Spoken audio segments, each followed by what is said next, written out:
स्वागत है आपका मिडनाइट टेल्स में। मैं हूं आपका होस्ट मिस्टर एजे। कमज़ोर दिल वाले इस वीडियो को न देखें। बेहतर अनुभव के लिए हेडफोन का इस्तेमाल करें और इस कहानी को अकेले अंधेरे में देखने की गलती न करें, क्योंकि इसमें डरावने दृश्य और आवाज़ें हो सकती हैं। पिछली वीडियो के कमेंट सेक्शन में हमारे एक व्यूअर ने रिक्वेस्ट की थी कि अगली कहानी किसी ट्रक ड्राइवर की सच्ची घटना पर होनी चाहिए। तो उसी बात को ध्यान में रखते हुए मैं आज लेकर आया हूं आप लोगों के लिए एक ट्रक ड्राइवर के साथ घटी हुई एक सच्ची घटना जो आपके रोंगटे खड़े कर देगी। दोस्तों, क्या आपने कभी सोचा है कि जिस रास्ते पर आप रोज सफर करते हैं वहां कोई आपका इंतजार कर रहा हो सकता है? एक ऐसा साया जिसका न कोई चेहरा है और न कोई रहम। आज की कहानी कर्नाटक और केरल के बीच के उन खौफनाक जंगलों की है जिन्हें दुनिया सत्यमंगलम के नाम से जानती है। एक ऐसा जंगल जहां चंदन की खुशबू नहीं बल्कि सड़े हुए मांस की गंध आती है।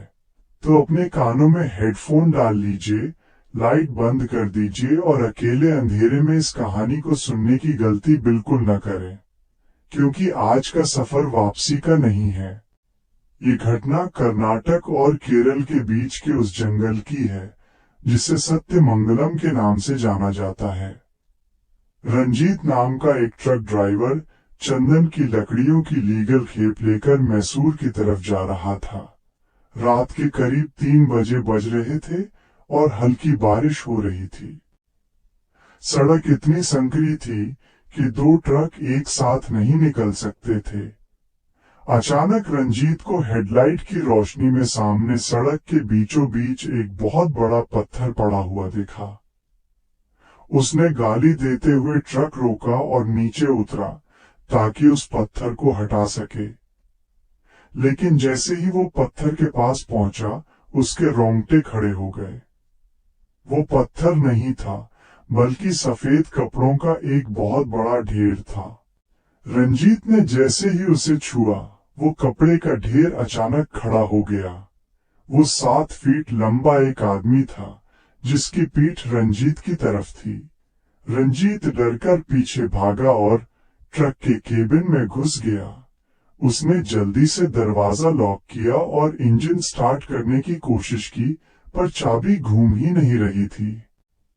तभी उसने देखा कि वो लंबा आदमी अब ट्रक के बिल्कुल सामने खड़ा था। उसने अपनी गर्दन धीरे धीरे 180 डिग्री घुमाई। उसका चेहरा पूरी तरह सपाट था और आंखें, न नाक न मुंह, सिर्फ एक सूखी हुई खाल थी। उस चीज ने अपना हाथ उठाया और ट्रक के विंडशील्ड पर अपनी उंगलियों से कुछ लिखने लगी। शीशे पर खुरचने की ऐसी आवाज आई जैसे कोई लोहे की कील से पत्थर को खुरच रहा हो। अचानक ट्रक के पिछले हिस्से बॉडी से किसी के कूदने की आवाज आई, धप। रंजीत ने ऊपर देखा तो ट्रक की छत पर कोई जोर जोर से दौड़ रहा था। ऐसा लग रहा था जैसे कोई भारी चीज ऊपर से ट्रक को कुचलना चाहती है। तभी केबिन के अंदर की लाइट अपने आप जल गई। रंजीत ने आईने में देखा तो पीछे वाली स्लीपर सीट पर वही सफेद कपड़ों वाला लंबा आदमी बैठा था। उसने अपना हाथ रंजीत के कान के पास लाया। रंजीत को महसूस हुआ कि उस हाथ से सड़े हुए मांस और पुरानी दवाइयों की बहुत गंदी महक आ रही थी। उस चीज ने बिना मुंह के ही एक अजीब सी गूंजती हुई आवाज में कहा, रास्ता बंद है, वापसी का किराया लगेगा। तभी रंजीत को महसूस हुआ कि उसके अपने हाथ धीरे धीरे सुन्न पड़ रहे हैं और उसकी खाल काली पड़ने लगी है। उसे लगा कि उसका शरीर धीरे धीरे सूख कर उसी चीज जैसा हो रहा है। तभी उसने अपनी जेब से माचिस निकाली और एक तीली जलाकर डैशबोर्ड पर रखी भगवान की मूर्ति के पास ले गया। जैसे ही रोशनी तेज हुई, वो साया एक भयानक चीख के साथ गायब हो गया। सुबह जब रंजीत मैसूर पहुंचा और उसने ट्रक का पिछला दरवाजा खोला तो वो सन्न रह गया। चंदन की भारी लकड़ियों पर किसी ने अपने नाखूनों से हजारों बार खुरचा था और हर लकड़ी पर किसी के दांतों के निशान बने हुए थे।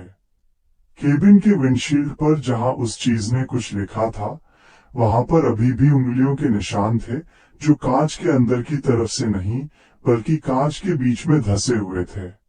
मैसूर पहुंचने के बाद रंजीत ने सोचा था कि सब खत्म हो गया, पर खौफ ने अभी उसका पीछा नहीं छोड़ा था। जब वो ट्रक खाली करके एक सस्ते लॉज में सोने गया तो आधी रात को उसे फिर वही सड़ी हुई दवाइयों की गंध आने लगी। उसने अपनी आंखें खोली तो देखा कि कमरे की छत से वही सफेद कपड़े लटक रहे थे, जैसे कोई ऊपर से उसे देख रहा हो। वो हड़बड़ाकर उठा और बाहर भागने लगा, पर लॉज का गलियारा अचानक अंतहीन हो गया। वो जितना तेज दौड़ता, गलियारा उतना ही लंबा होता जाता। तभी उसे पीछे से वही आवाज आई, किराया अभी अधूरा है।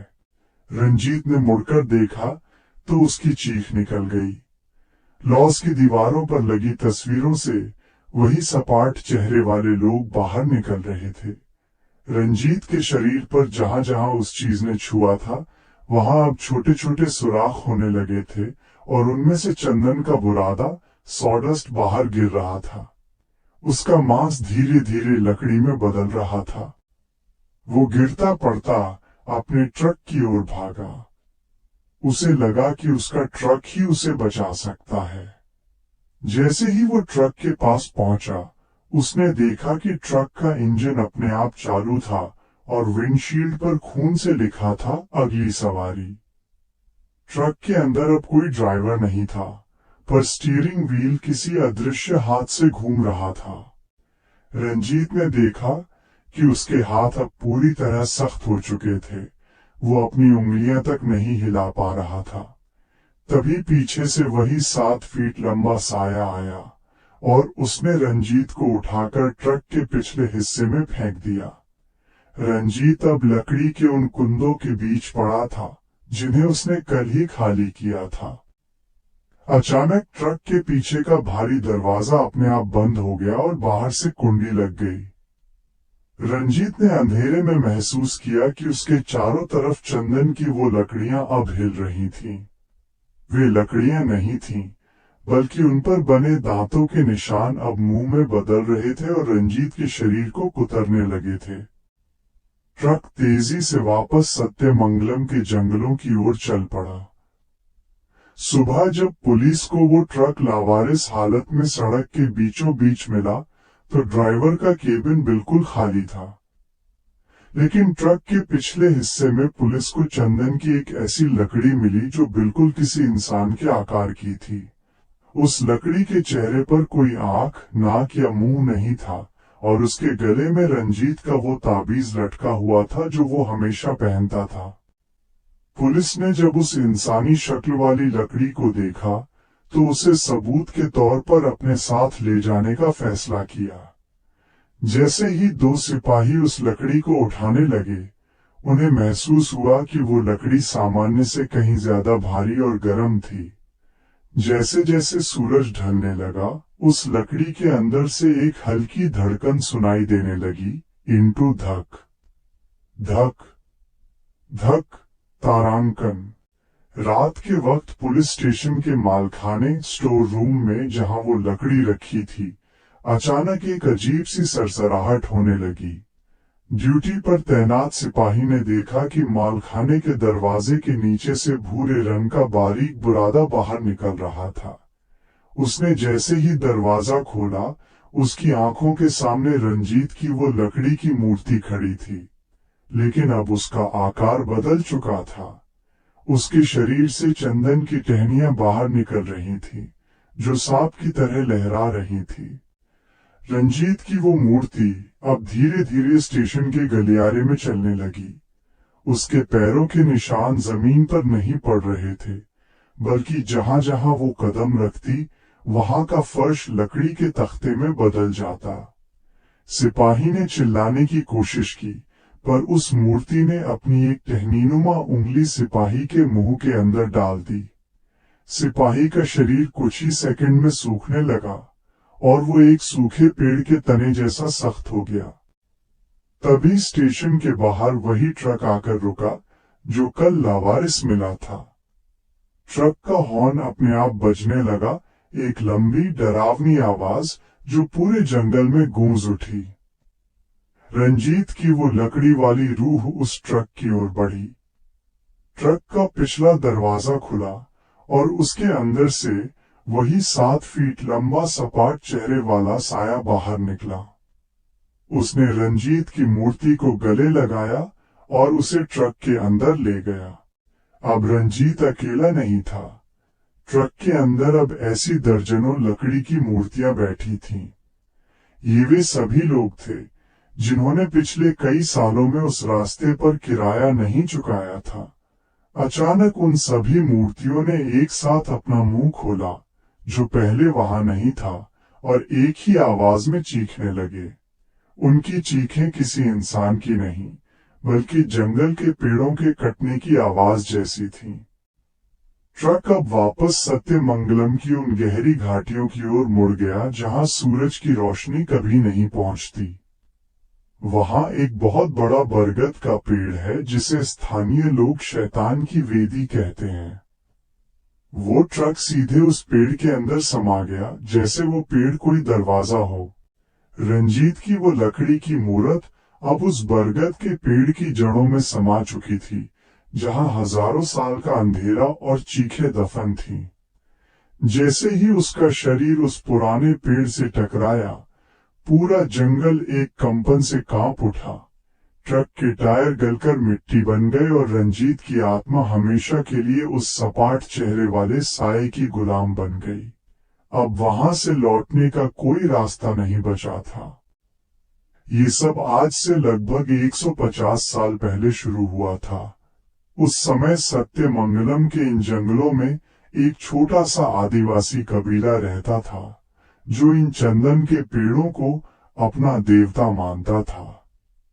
ब्रिटिश शासन के दौरान एक लालची अधिकारी ने इस जंगल की बेशकीमती लकड़ियों को काटने का आदेश दिया। कबीले के मुखिया ने विरोध किया, तो उस अधिकारी ने मुखिया और उसके पूरे परिवार को उसी विशाल बरगद के पेड़ से बांधकर जिंदा जला दिया। मरते वक्त मुखिया ने अपनी आखिरी सांस के साथ एक भयानक श्राप दिया था। उसने कहा था कि जिस लकड़ी के लिए तुमने हमारे शरीर जलाए हैं, वही लकड़ी अब इंसानी मांस की भूख रखेगी। इस जंगल से गुजरने वाली हर रूह को अपना किराया अपने शरीर के रूप में चुकाना होगा। वो सपाट चेहरे वाला 7 फीट लंबा साया दरअसल उसी मुखिया की जली हुई रूह है। वो चेहरा इसलिए सपाट है क्योंकि आग में उसका पूरा चेहरा पिघल गया था। रंजीत के ट्रक में जो चंदन की लकड़ियां थीं, वे उसी श्रापित क्षेत्र से काटी गई थीं, जिससे वह पुराना श्राप फिर से जाग गया। यही कारण है कि आज भी सत्यमंगलम के उस रास्ते पर चंदन की खुशबू नहीं, बल्कि सड़े हुए मांस की गंध आती है। वो कबीला आज भी अपनी लकड़ियों का हिसाब मांगता है, और जो भी वहां से कुछ ले जाने की कोशिश करता है, वो खुद लकड़ी का बनकर उसी जंगल का हिस्सा बन जाता है। अगर आपको ये कहानी पसंद आई तो इस वीडियो को लाइक करें और मिडनाइट टेल्स को सब्सक्राइब करके बेल आइकन को दबाना न भूलें। और अगली कहानी कौन से विषय पर लाऊं, ये कमेंट में ज़रूर बताएं।